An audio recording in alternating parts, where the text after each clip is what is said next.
यूं तो अक्सर आपने देखा होगा बेटियों को शादी के बाद अपना घर छोड़कर अपने पति के घर जाना पड़ता है, लेकिन यूपी के कौशाम्बी में एक ऐसा अनोखा गांव है जहां बेटियां शादी के बाद ससुराल नहीं बल्कि मायके में रहती हैं और होने वाले दामाद को अपने ससुराल में रहना पड़ता है।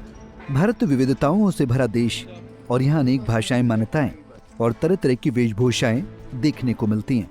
यही नहीं, भारत अपने अनोखे निराले अंदाज के लिए भी पूरे विश्व में जाना जाता है। और इसी कड़ी में कौशाम्बी का करारी कस्बे का किंग नगर मोहल्ला है, जिसे लोग दामादों के पूरा के नाम से भी जानते हैं। कारण है यहाँ करीब 40 से 50 दामाद गाँव में ही रहते हैं। दरअसल गाँव में इतनी संख्या में रहने की भी बड़ी वजह है। गाँव वाले बताते हैं कि बुजुर्गों ने गाँव की बेटियों को दहेज प्रथा, उत्पीड़न, भ्रूण हत्या जैसे समाज में व्याप्त अपराधों से बचाने के लिए मुहिम चलाई कि उनकी बेटी ससुराल जाने के बजाय उनके सामने रहेगी और जो लड़का लड़की के गांव में रहने को राजी होगा उसी से शादी की जाएगी। इसलिए आज इस गांव में दामादों की भारी संख्या रहती है।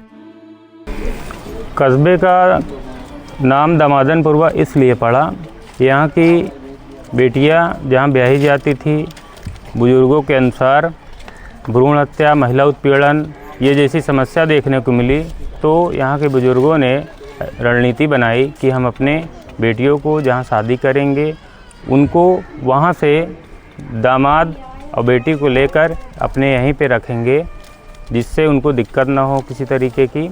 और इसी उद्देश्य से यहाँ दामादनपुरवा नाम पड़ा और यहाँ सैकड़ों की संख्या से ज़्यादा दामाद रह रहे हैं प्रेजेंट में। बहुत घर है यहाँ दामाद की, मतलब ये ऐसे होता है, माँ बाप शादी कर देते हैं तो आदमी मारते हैं, पीटते हैं, घर से भगाते हैं, दहेज लेके आओ, लड़की हो गई तो लड़की के विषय में मारते हैं।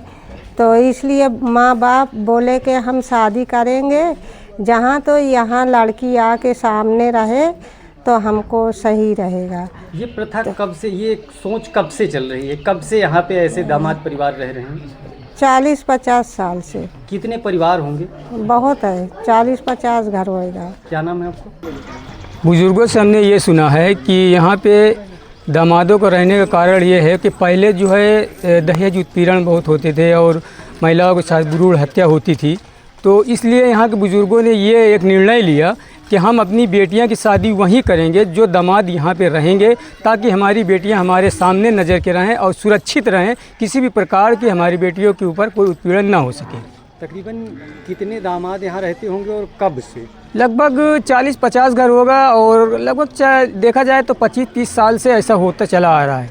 बता दें कि दामादों के पूरा गांव की एक खास विशेषता भी है। अगर शादी करने के बाद दामाद बेरोजगार हो जाए तो बाकायदा रोजगार भी मुहैया कराया जाता है।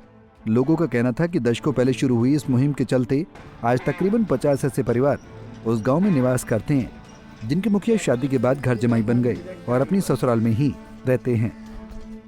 हमसे जुड़े रहने के लिए हमारे YouTube चैनल को सब्सक्राइब करें और नई वीडियो की नोटिफिकेशन के लिए बेल आइकॉन को दबाएं।